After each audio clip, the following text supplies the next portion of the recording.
Insane damage boosts. I'm so excited to share. Let's go.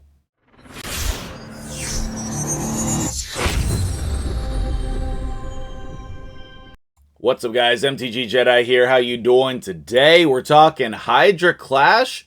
It should be in the game later today, so make sure that you hold off your Hydra keys until you're seeing that. If you're in one of the top 3,000 clans or so, I think that's who's supposed to be in round 1 of the Hydra Clash. Now, if you're not in there, then this is a great time to start working on your teams and improving them using some of these tips and tricks, because you want to do the most amount of damage as possible, and that is going to help you win these things, okay? Now, I don't know when that's going to be added in the game. I thought it was supposed to be today, but I don't see it. So for now, we're just going to talk about the ways you can improve your damage.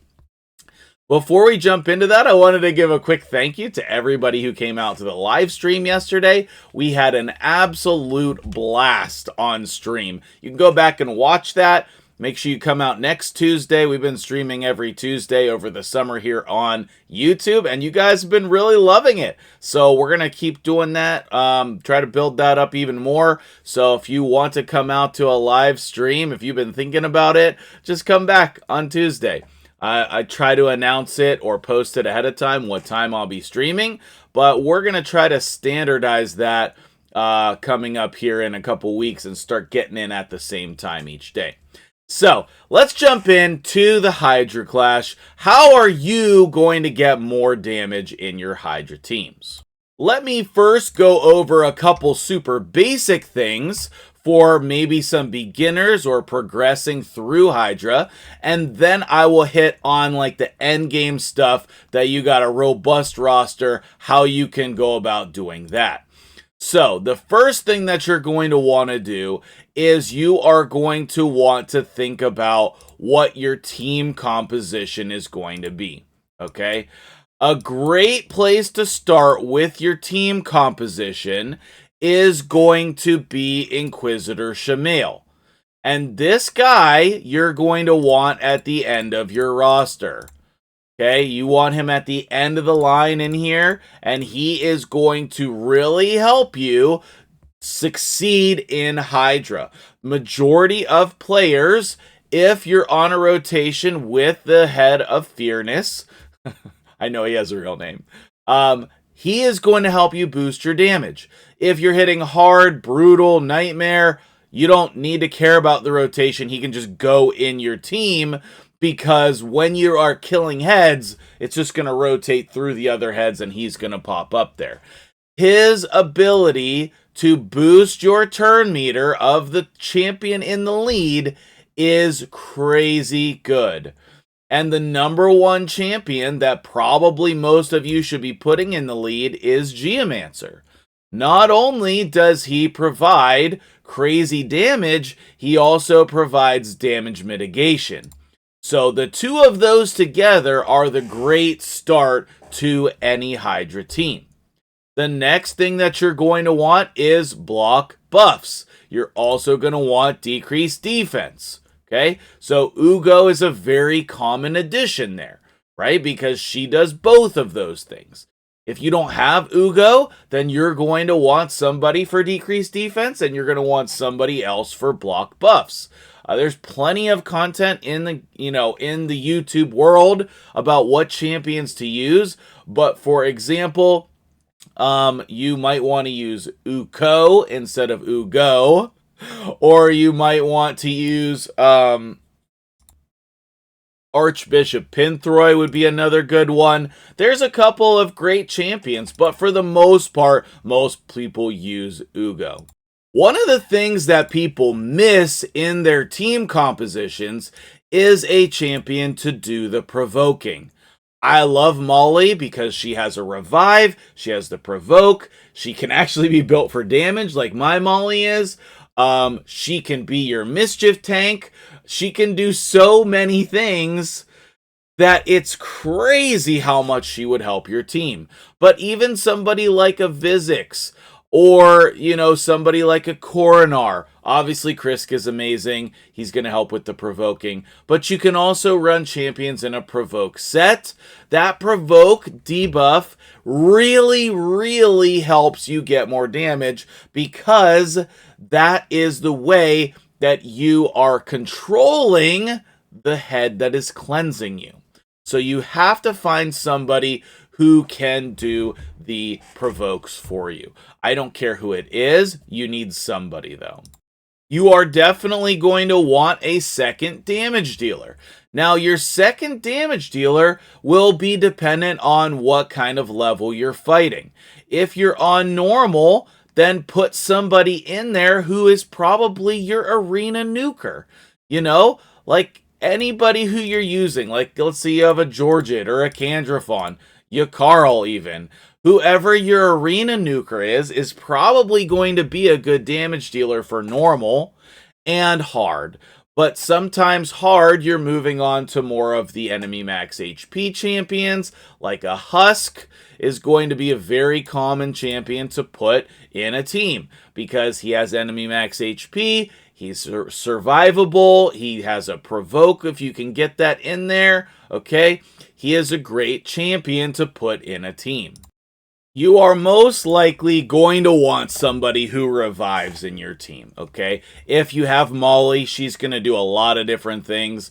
Some people will be using champions like Godseeker. I personally still love Arbiter. I think she's amazing in Hydra. I even have used an Arbiter in the regeneration gear is like really, really good. I know a lot of people don't think about her as a reviver, but man, is she good in Hydra. She increases your turn meter. She puts increased attack on there. You can also use Scylla the Drakes. But some great epic revivers are going to be Ursula the Mourner. Her base stats are not great. You kind of got to have to work hard to get her defense up there. But, like, you can use this revive without reviving anyone. And she has decreased attack, which is really nice. And then she can do nothing on her A1. But I think it would be cool for us to try out Cardinal. Because when she revives, she maxes out the turn meter. If we got her moving fast in like Relentless or something, I wonder if we could just let our champions die and then revive them and then, just like you do in Arena. But she also has this really sweet heal. She has a poison on the A1 as well for some of the heads. But whoever you're going to include, you're going to want a reviver in your team as well. And then you're going to have some optional things to put in your team. Some things that are great that you may or may not, have access to. One of the last things that's really important for extra damage is going to be HP burn. Somebody like a Tunisia does a crazy amount of damage. But also, a lot of people are going to be using their Artax, right? Especially if you got this Soul in here. Now, you're not going to want Incinerate. I tested it. It's bad. But you're definitely going to want something like a Polymorph. I personally love Cruelty. And that moves right into our next topic, which is going to be Blessings. Putting Blessings on your champions is a really great way to increase damage. You are going to want Phantom Touch, Cruelty. You are going to want... Some people use Soul Reap. It's not the best. Brimstone is going to be great. And I have really been wanting to know about Lightning Cage in Hydra. Lightning Cage, if they have buffs, you are going to get an enemy max HP hit of 1%. I think that that's going to be more than Phantom Touch. But I need some people looking at the game code or running numbers and keeping track of stuff. I need somebody to figure this out because I don't know the actual answer. But those blessings are going to be very important. One last note about some pretty normal things that you're going to want that people don't really think about is going to be masteries. You can use your PvP champions in Hydra, but they are going to need things like War Master or Giant Slayer. Where is it? Because that's how you're doing a lot of damage. I did a takeover recently where we didn't have that, and we weren't able to get the damage that we would normally get. Giant Slayer and War Master are still going to be a huge source of damage for you. And also, you really need to book your Hydra champions. In general, book your most important champions, obviously, but in Hydra, you're going to be doing their abilities so often. If you get cooldowns on them, it's going to cycle through. If you have a higher percentage chance, it's going to be more relevant because you're going to do those abilities more and more and more as you are going through Hydra. One of the main things that I always tell every player, regardless of if you're hitting normal or nightmare, the key is speed. Okay, so if we take a look at Artak, this should probably be your goal, is to get a build like this: 223 speed, crit stats, and accuracy. But this is really a build that's geared at hard, not higher than that, okay? When you're getting into your brutal and nightmare type of teams, you should be having endgame gear where you can get 270, 280, 290 speed. And for some of you, that seems crazy, like you will never be able to get there. But trust me, keep playing, you'll be able to get there. You just have to keep farming gear. For a lot of you, you want to emulate that Artak build and just try to get over 200 speed on all of your champions. That's one of the best ways to be successful in hard Hydra. There's tons of ways to be successful in normal Hydra, okay? If you have good team composition and any kind of reasonable gear on your champions, you'll be able to one key on normal, okay?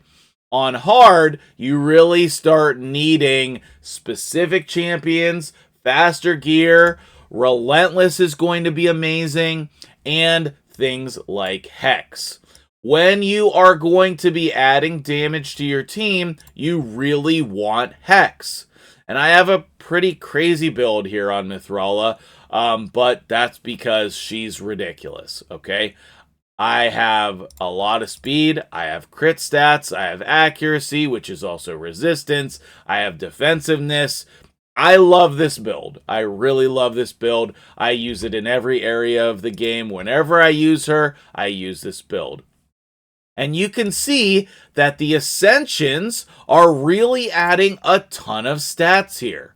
And that's something that you should be looking into. If you want more damage in Hydra, please ascend your gear.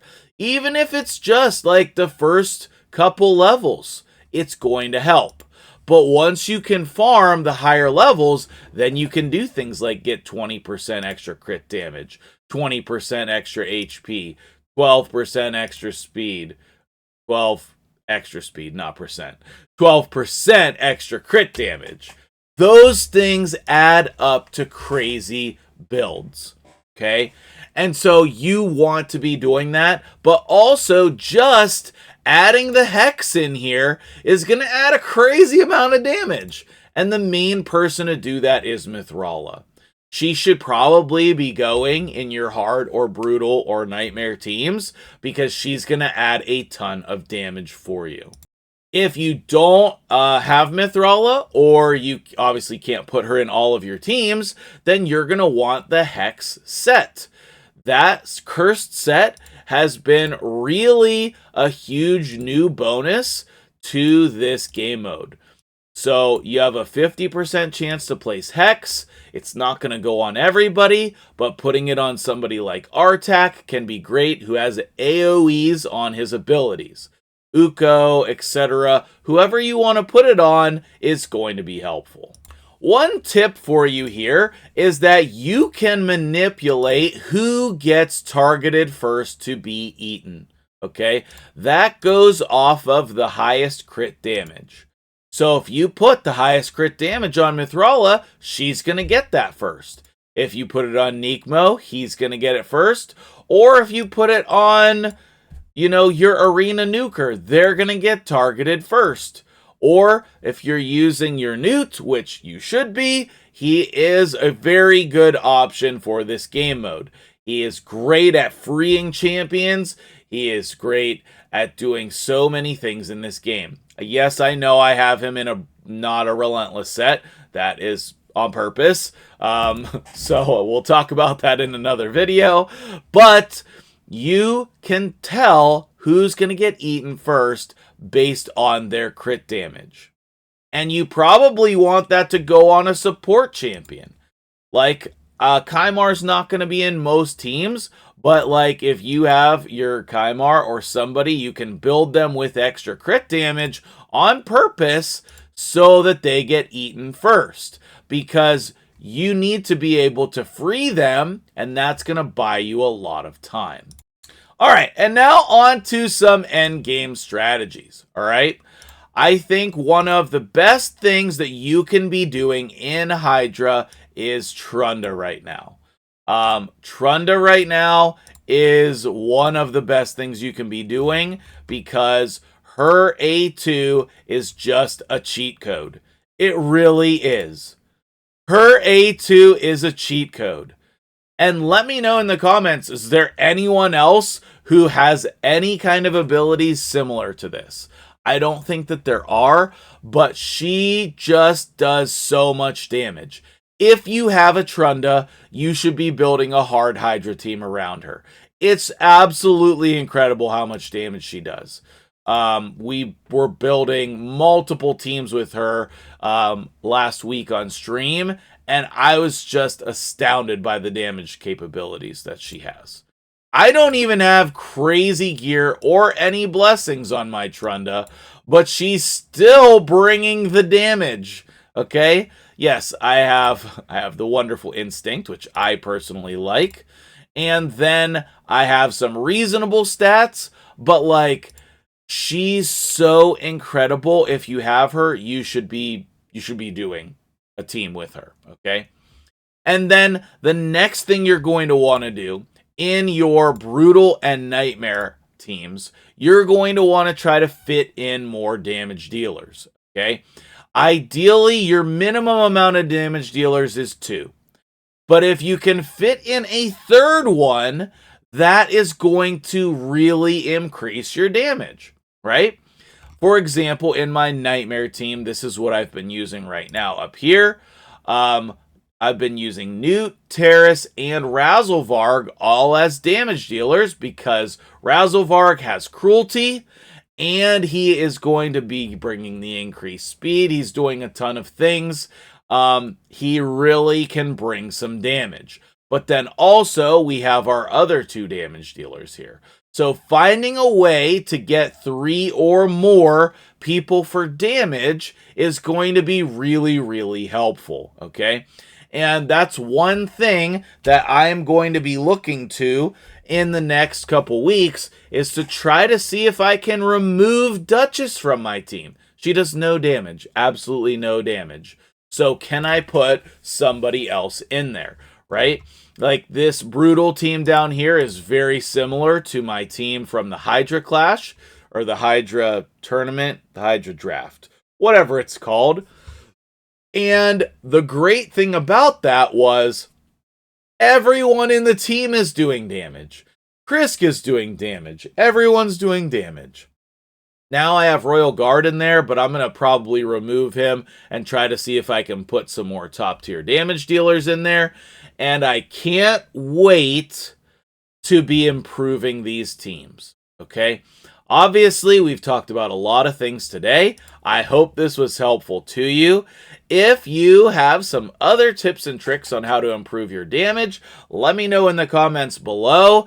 If you have insane endgame teams, they probably involve Acrisia, but any other champions that you find that are great damage dealers or great survivability, any new champions that are available, I would love to know about it. So message me, we'll hook up a video, and we will help everybody improve their damage. Until then, have a great day, and good luck on your first Hydra Clash.